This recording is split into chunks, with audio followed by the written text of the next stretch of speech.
तो उत्तर प्रदेश में तो जनसंख्या नियंत्रण कानून का जो ड्राफ्ट है, विधेयक का ड्राफ्ट, उसे तो तैयार कर लिया गया, लेकिन एक देश एक कानून को लेकर दिल्ली हाई कोर्ट ने भी पूरे देश में एक कानून यानी कि यूनिफॉर्म सिविल कोड लागू करने पर बल दिया है। तलाक के एक मामले पर दरअसल फैसला सुनाते हुए कोर्ट ने कहा है कि इस फैसले को कानून मंत्रालय के पास भेजा जाए ताकि कानून मंत्रालय इस पर विचार कर सके।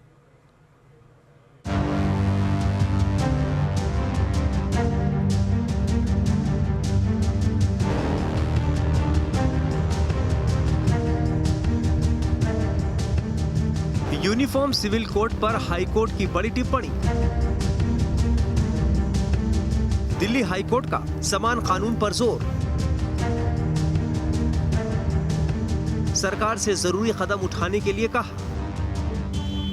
दिल्ली हाईकोर्ट ने पूरे देश में यूनिफॉर्म सिविल कोड यानी समान नागरिक संहिता की जरूरत पर जोर दिया है। हाईकोर्ट ने समान नागरिक संहिता लागू करने के लिए सरकार को जरूरी कदम उठाने को कहा है। दिल्ली हाईकोर्ट की ये टिप्पणी तलाक के एक मामले के फैसले के दौरान आई। अपनी टिप्पणी में हाईकोर्ट ने कहा, संविधान के अनुच्छेद 44 में भी नीति निर्देश तत्व के तहत सरकार से ये उम्मीद की गई है कि वो यूनिफॉर्म सिविल कोड को लेकर आगे बढ़े। सुप्रीम कोर्ट भी यूनिफॉर्म सिविल कोड की जरूरत को कई बार कह चुका है। 1985 में सुप्रीम कोर्ट ने एक फैसले में सरकार से इस बारे में जरूरी कदम उठाने को कहा था, लेकिन अभी तक ये साफ नहीं है कि सरकार ने इसे लेकर क्या किया। इस फैसले की एक कॉपी कानून मंत्रालय को भी भेजी जाए ताकि सरकार जरूरी कदम उठाने पर विचार कर सके।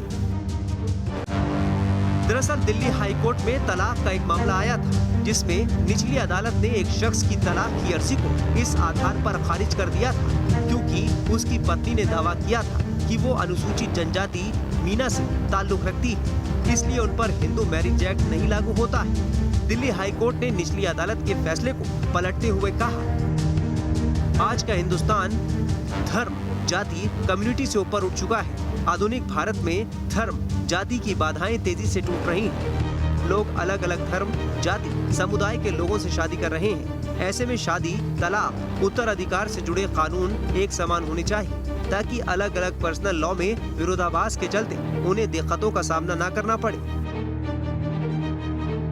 भारत एक धर्मनिरपेक्ष देश है, इसके बावजूद यहाँ अलग अलग संप्रदाय के लिए अलग अलग कानून की व्यवस्था की गई है। आजादी के बाद से ही यूनिफॉर्म सिविल कोड एक बड़ा राजनीतिक मुद्दा भी बना रहा है। समान नागरिक संहिता यानी यूनिफॉर्म सिविल कोड का उल्लेख भारत के संविधान में भी है। संविधान के नीति निर्देशक सिद्धांतों के तहत आर्टिकल 44 में समान नागरिक संहिता की बात कही गई है। इसमें कहा गया है कि भारत अपने नागरिकों के लिए एक यूनिफॉर्म सिविल कोड सुनिश्चित करने की कोशिश करेगा। हालांकि ये मसला शुरू से ही सियासी मसला बना रहा।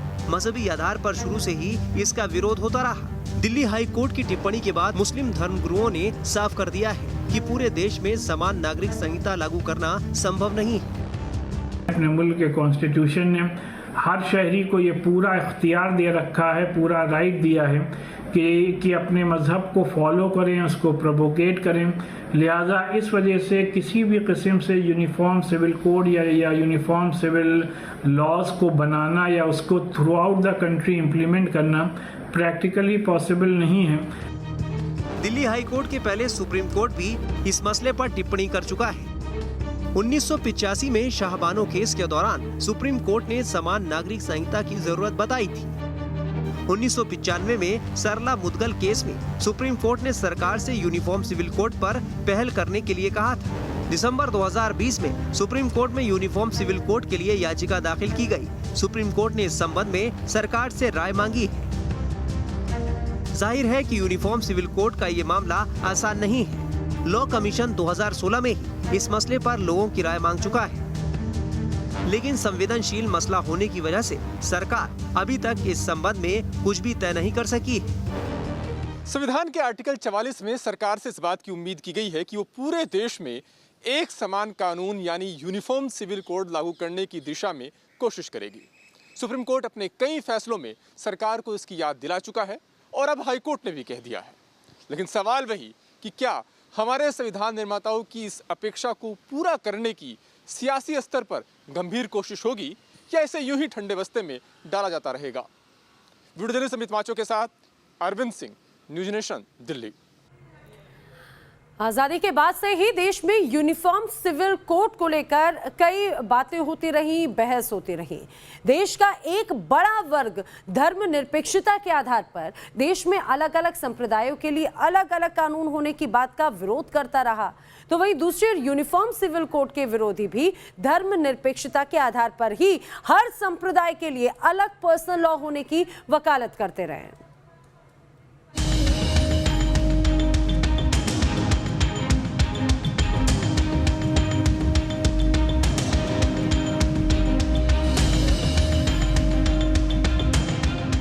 फिर उठा यूनिफॉर्म सिविल कोड का मसला। दिल्ली हाई कोर्ट के फैसले से शुरू हुई बहस। संविधान में उल्लेख के बाद भी क्यों नहीं बन पा रहा uniform civil code? Delhi high court ने अपनी टिप्पणी से यूनिफॉर्म सिविल कोड को लेकर एक दबी बहस को फिर से हवा दे दी है। भारत के हर नागरिक के लिए एक कानून बनाने की बात को लेकर आजादी के बाद से ही बहस जारी है। संविधान के पार्ट 4 में दिए गए नीति निर्देशक सिद्धांत में यूनिफॉर्म सिविल कोड बनाने की उम्मीद की गई है, लेकिन आजादी के 74 साल बाद भी ये मसला अटका पड़ा हुआ है। सबसे पहले ये जान लें कि क्या है यूनिफॉर्म सिविल कोड यानी समान नागरिक संहिता। इसके तहत देश के हर नागरिक के लिए एक कानून होने की कल्पना की गई। ये कानून हर धर्म या तबके के लोगों पर लागू होगा। संविधान के नीति निर्देशक सिद्धांत में इस कानून का उल्लेख किया गया है। संविधान के अनुच्छेद 44 में इस संबंध में हिदायत दी गई। इसमें कहा गया है कि उचित वक्त आने पर सभी धर्म के लिए समान नागरिक संहिता बनाई जाए। आजादी के बाद संविधान सभा की बैठक के दौरान भी समान नागरिक संहिता का मसला उठा था।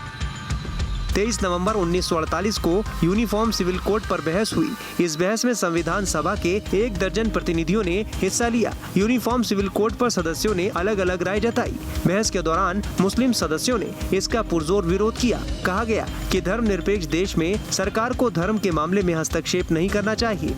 यूनिफॉर्म सिविल कोड धार्मिक स्वतंत्रता को बाधित करता है। धर्मनिरपेक्ष देश में निजी कानून के हिसाब से आचरण की आजादी होनी चाहिए। कानून के विरोध में ये भी कहा गया है कि देश में असमानता दूर होने के पहले ऐसा कानून बनाना बेमतलब है। मुस्लिम प्रतिनिधियों के विरोध की वजह से यूनिफॉर्म सिविल कोड का मसला बस संविधान के नीति निर्देशक तत्व में डालकर छोड़ दिया गया। संविधान लागू होने के 71 साल बाद भी यूनिफॉर्म सिविल कोड का कानून नहीं बन पाया है। आज भी मुस्लिम समाज के धर्मगुरु इसे देश के लिए गैर जरूरी बता रहे हैं। अपने मुल्क की खूबसूरती यहाँ की डाइवर्सिटी में है, यहाँ के कल्चर में है, यहाँ के अलग अलग ट्रेडिशन में है। और कल्चर और ट्रेडिशन को भी अपने मुल्क के कॉन्स्टिट्यूशन ने पूरी तरीके से प्रोटेक्शन दिया है। साफ है कि मुस्लिम समाज न आजादी के समय यूनिफॉर्म सिविल कोड के लिए तैयार था और न ही आज उसे ये कानून मंजूर है। ऐसे में दिल्ली हाई कोर्ट की सलाह के बावजूद इस मसले पर एक राय बनती नजर नहीं आ रही है। Team news nation.